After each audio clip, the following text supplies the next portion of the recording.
And then later on tonight, of course, Elvin Ayala and Francis Hogan, a bout that I'm waiting for. And then the main event with Rashidi Speedy Ellis against Brian Chavez. So we've seen a little bit of everything tonight, Ray. We're about to see a little bit more here as we get into the next bout. Tommy Hyde, Arrow Schwartz. Should be another war. Let's send it up to our ring announcer, Patrick Sullivan, to introduce both fighters. Ladies and gentlemen, let's keep the action rolling and meet the next fighters. Coming from the blue corner, Arrow Schwartz. Making his way to the United States from Germany for this bout, and this was a bout made on very short notice, Ray, as Schwartz, who always stays busy fighting for the second time this month. Schwartz comes in as a 5'11" southpaw, 30 years of age, 23-9-1. This is very interesting, Ray, because Tommy Hyde was preparing for an orthodox right-hander at the last minute. The original opponent fell through, and now he steps in there with the southpaw. That can be tough to adjust to late in the camp. It definitely is. You know, you're in training camp, you're writing for your regular orthodox fighter, and then boom, I got a lefty. Now he's on the outside of me. He's power hand in front, and he got 15 knockouts out of 23 wins. This is a total different fight here. So I got to sit down and do my math real quick. Schwartz kind of cut from the same cloth as those well-traveled foreign fighters who have a lot of knockouts on their resume, a lot of fights under their belt. They always come to perform. They're always ready, always in the gym, and that's how guys like this get to 33 fights when they're only 30 years old. It's because they stay active. It's because they stay ready. And his opponent, Tommy Hyde.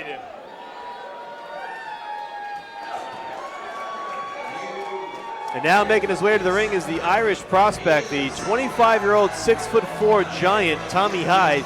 He is 9-0, 6 wins by knockout. This will be his first fight since June.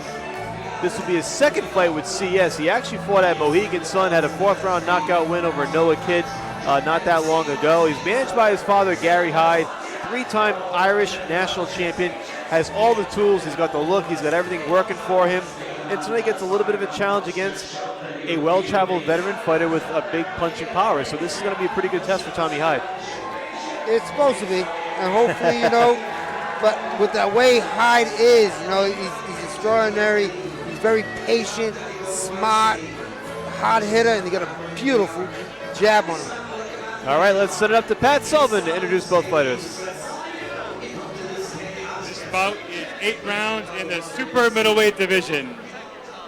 Let's meet the fighters. Fighting out of the blue corner from Karlsruhe, Germany, with a big professional record of 23 wins, only 9 defeats, with 15 big wins coming by way of knockout. He weighed in at 167 pounds. Ladies and gentlemen, Arrow Thunder Schwartz.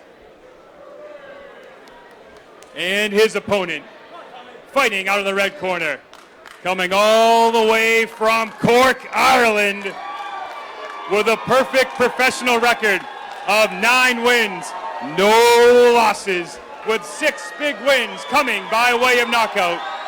He weighed in at 169 pounds. Ladies and gentlemen, please welcome Tommy the Governor Hyde!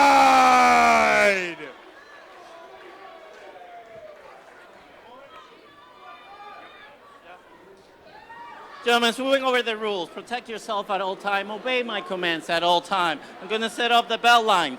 This, from above here, is okay. From here, it's okay. These trunks are a little too high, so the belt line will be here. All right? Anything over there will be good. Okay, good luck to both of you. All right? And we're ready to go. 8 rounds tonight in the super middleweight division between Tommy Hyde and the Irish flag trunks and Arrow Schwartz, who is in the white and with the black trim. This should be a very interesting fight, Ray, as we mentioned. There's a couple of things at play here. You have Arrow Schwartz, a southpaw last-minute replacement opponent when Hyde was preparing for a right-hander for most of the night. And then you have Tommy Hyde working for the first time with a new coach, Lee Beard, which was a logistical move. Tommy Hyde wanted to be able to train closer to Manchester, closer to Ireland. after spending the last couple of years in the States. So he's switching coaches and working with somebody new. And Ray, take me through that dynamic a little bit about working with a new coach. Is there an adjustment period in the ring? Do the in the gym tutelage is one thing, but you want to see how you react to the fighter, how the fighter reacts to you in the bell rings. It's definitely up to the coach. You know, when I get new fighters that have been with other trainers, I don't want to change anything right away. This is Hyde's first fight with his trainer, so hopefully he didn't try to change nothing, just try to work with what he got, keep the same methods of what Hyde had, and don't change nothing right away. You know, Hyde already got a beautiful jab and a beautiful straight right hand. What do you want to change there? What is the, you know, do you want to add your style? Hopefully he went to the right trainer that keeps the same style and just get more momentum in throwing everything. I mean, with Hyde 6'4", I ain't changing nothing. At this weight class, 6'4", and he has a beautiful jab in that right hand. You know, fighting a lefty is going to be hard, but, you know, with that right hand he has, as long as he keeps using that jab, it's going to help him to land that straight right hand. I think one of the big things about getting used to a new coach, and you can kind of give me some insight on this, is what's going to happen when the fighter faces adversity for the first time. What do you say to that fighter, and how do you gauge that fighter's reaction? How do you know when to pull back a little bit or when you got to dig a little bit deeper? You got to learn that in the gym. Yeah. The coach has to pick that up in the gym. He ain't going to learn none of that in a fight because it's too late, right? Yeah, it's too late. You know, you got to learn that in the gym. What do I got in this guy? You got to call the ex-trainer, or not the ex-trainer, ask family or friends. You know, what kind of person is he when he's, you know, is he a talkative person, quiet person? The person you are in the street, not in the street, but with your family, is the same person in that ring. And make no mistake, you could have, as a trainer yourself, you could have 3 fighters in the card and you handle them all differently. Yes, right? Yes. I got 7 amateur fighters, and I'm a psychiatrist dealing with a lot of personalities you're balancing, right? Yeah. I thought it was 7 fighters, but it's more like 14 personalities. Well, a lot of things happen when that bell rings, and Tommy Hyde trying to show his best work and put his best foot forward tonight. Big height advantage over Arrow Schwartz, and I don't know if we have the listing for Schwartz's height. That's 5'11 and a half, so you're talking 5 feet, maybe 5 inches, maybe half a foot on a good hair day. Unexpected lights shining brightly here all of a sudden in the arena. Hyde just trying to get through this first round against Schwartz, and a little bit of a feeling out process here, because again, as we mentioned, Schwartz is a southpaw, and Hyde spent probably the majority of his camp preparing for a right-hander. But, Ray, is there something to it here as the bell rings for round 1?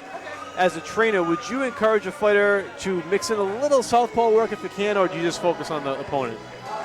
I wouldn't even have done that. Yeah. Like I said, this is 6 rounds. I am not worried about your opponent. I'm worried about you. Just keep doing what you're doing. And if he's on I always tell my fighters, I love southpaws. I don't care if his foot's on the outside or inside. Keep using that jab. If he's on the outside, jab right hand. If he's in the inside, jab left hook. That's the only difference you got to tell him. And as soon as I say it, you do it. When I say 1-3, right away. When I say 1-2, right away. Don't hesitate, right away. So I don't see much difference for Hyde. He's so calm, so tall, and that jab is so beautiful. Keep using that jab. He's going to walk into your right hand. Hyde looks like the kind of fighter, if you could build one in a lab, that's what you would come up with, right? Exactly. You're exactly right. I'm looking at him, watching him. I'm like, he's a typical kind of fighter. I mean, he's got all the tools, and he's got his father managing him in his corner, and that long lineage of great Irish fighters, and he's looking to become the next one. So the only thing I want to see, can he take a punch? That's the hard thing to see, if they can take a punch. And that comes with a step up in level of competition. And Schwartz does have punching power, again, as we mentioned. 15 knockouts of his 23 wins. So he has the ability to let his hands go and potentially catch you sleeping. And Schwartz did catch him with his right hand the last round. And you know, it didn't hurt Hyde or nothing, but he caught him. I want to see if you could catch like 4 or 5 of them, how hard your chin can take it. Schwartz has been in there with some good competition, as we mentioned. Fights against Yuri Cedeno, Daniel Blancas. He's a former WBC and WBO youth title challenger. So been around for a long time. At 30 years, again, we mentioned having 33 pro fights at 30 years of age just shows a level of activity that a lot of fighters say don't have.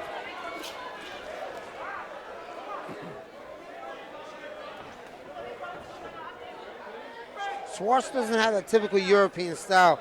You use that European style, they sit more down and they come in with their head, or they bounce, either or. Schwartz is relying to lay on the ropes, which I think is a bad thing to do with Hyde. Yeah, a guy that Hyde, like you look and you see it right there, Ray. Big right hand that landed almost pushed Schwartz through the ropes. Yeah, it's like him hammering a nail. The other nail, and he's hammering you into the ground. And Hyde does a good job of not punching down. He still maintains a pretty good level. Yes. And sometimes those tall fighters, they punch down and it's ineffective. And nice shot to the body. Right, even though it doesn't look like there's a ton of energy exerted, there's a lot behind these punches by Tommy Hyde. You could tell by his shoulders. And the reaction is Schwartz, who just seems to be getting pushed back every time he gets hit. And now Hyde's got him in the corner, and down goes Schwartz. He's going to take a knee, likely from that body work. So I'm talking to his corner. I don't know why. He's asking his corner for something. Bouncing up and down on his feet. Looks like he wants to keep going. Referee's going to send him to the neutral corner. So 38 seconds to go here in round number 2. Hyde scores the knockdown, albeit a flash knockdown, but it counts the same. I was wondering what Schwartz was saying to his corner as he was down. I thought it was the mouthpiece, but he had it in his mouth. It was still there.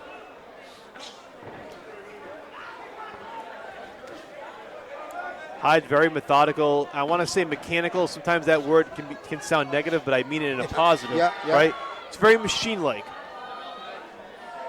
It's kind of got a Ivan Drago of Rocky fame look to him, where the way he throws the punch and the way he moves. What you're saying is what he's doing is working. Why change it? Keep doing what you're doing, working with the jab, right hand, left hook to the body. It's working, no reason to change. That's mechanical and it's working. Sometimes you can say mechanical and it's not working. Sometimes mechanical means robotic, and robotic isn't always a good thing. But in this case, I think mechanical, I agree. You did a better job explaining it than I did. It's sticking with the game plan and what works and not getting unnerved by anything, and that's what Hyde has done. And Ray, as we go into the third round here at Halloween Knockout, Hyde looks like he has had more than 9 pro fights. He's had a deep amateur background. He looks very mature in there. He definitely is. He looks more with a guy who has only 9 fights. Looks like a guy that's ready to step up for a belt, to do something, ready to set for 10 rounds and challenge for something. As we mentioned, Hyde is a 3-time Ireland national champion.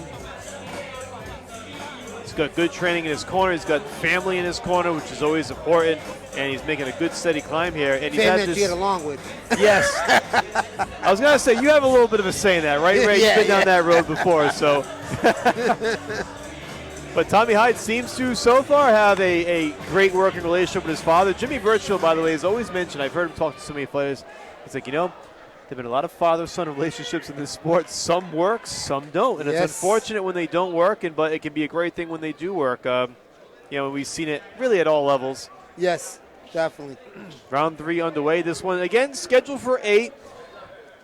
Michael Parenti, Sucre, Ray Oliveira bringing you all the action on DAZN. See, Hyde shots, why I like Hyde, and you said mechanical, I love it because a lot of his punches are hitting Schwartz's arms, but they're hurting. They're still working. I always tell fighters that, keep hitting their arms. You keep knocking on that door, it's going to open.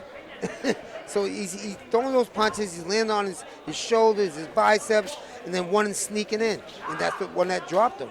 And he's very mechanical without being stiff or rigid. His punches are fluid, his movement is good. Schwartz let a couple of shots go there. But again, Hyde just walks right through him. Nice jab, 2-punch combo, following up the jab. Schwartz using those jabs, kind of paws it out there from time to time as a distance finder, but he always follows up right there with something hard. See? And there it is. Right hand down the middle. I'd be surprised. I said, Schwartz keep knocking on that door, it's going to open. Schwartz crawling over to his corner, and that's going to do it. They're going to wave it off, and wisely so. Schwartz took a right hand down the pipe. And again, Ray, we were just talking about that right before that right hand. We're talking about that jab, setting it up, and he delivers almost right on cue. Like I kept saying, you keep knocking on that door, it's going to open. a lot of fighters were knocking that door. Oh, I want to get around, though. I want to get around. Why do you want to go around to the back door? Just keep knocking on the door. They're going to open it. And he opened it. And that straight right here hitting the button. Those dance moves by Hyde, he's not rigid at all. Here's a replay, Ray, of that third round knockout. Yep, that Straight down the middle. Yeah. He punched right through his hands. As Just you kind can of see. feign the jab a little bit. Yep, there it is, bang. Boom. Brilliant 1-2 combination, starting with the left jab, a kiss from Pops in the corner. You weaken the defense and some sort of dance. Not the Macarena. Tommy Hyde enjoying it, the fans is loving it. And Tommy Hyde scores the knockout victory. So for the second fight in a row, we have a 9-0 prospect improving his record to 10-0 with a knockout victory. This time it's Tommy Hyde who gets it done. And 25-year-old, 6'4" right-hander, all the backing in the world and all the opportunities, and we'll see how this goes for him. You know, he has not signed, as far as to my knowledge, has not signed any long-term deal with a promoter. Very much a free agent and maybe one of the hottest free agents on the market. He better sign somewhere because the kid got talent Yeah. and he needs someone else to open that door. That can't open every door. I agree. It's hard to be a well-traveled fighter for too long. Yes. Usually a well-traveled fighter is the journeyman fighter. Yep. Who at the end of his career is bouncing from city to city, state to state, town to town. But in Gary Hyde's case, you know, perhaps he now goes back to Ireland, goes back to Manchester or the UK, and maybe he'll get a string of fights there and then perhaps come back to US soil at some point. But wherever he goes, he brings a following, as you can see. So he almost has a home everywhere he fights. He did another great job tonight. Let's send it up to Pat Sullivan with the particulars.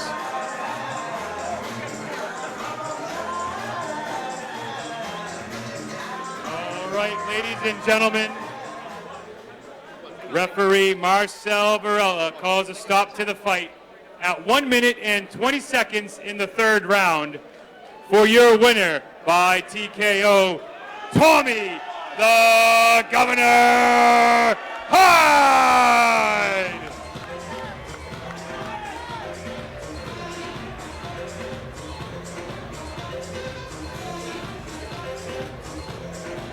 All right, Tommy, still undefeated, up to Big 10-0. But I'll tell you, you came all the way from Cork Island for this fight. But something about fighting in Boston, you still feel at home, don't you? So look at the crowd here. It's all Irish. We're the best supporters in the world. I'm so proud to be Irish. And it's brilliant fighting in such a sporting city like Boston. It's the best city in the world, apart from Cork, Ireland. Now, Tommy, let's talk about your opponent tonight. Arrow Schwartz, he came to fight, and he had a lot of fights under his belt, way more fights than you have as a professional. So a lot of experience, but you broke him down pretty methodically from the first bell until the final knockout. Yeah, he had a lot of experience. It's a late change of opponent. I was supposed to fight an orthodox fighter, now it's a soap opera, but I've a lot of experience, so it wasn't much of a difference to me. But great fight, and I'm delighted with the performance, delighted with the knockout, and I'm delighted to have such an unreal support from everyone here in Boston. Tommy, you got a bright future in the sport ahead of you. What do you say you come back and do this again in March, right around St. Patrick's Day? We'll have to do it. I want to be top of the bill next time. Ah! Ladies and gentlemen, your winner and still undefeated, Tommy Hyde! All right, you love to see it. Tommy Hyde, he can talk, he looks the part, he does it all in the ring, and he got a big knockout win tonight, improving to 10-0. And you know, could be back here at some point. St. Patrick's Day in Boston is unlike any experience you will find in the world. You bring a fighter like Tommy Hyde here, you will pack a place like Ocean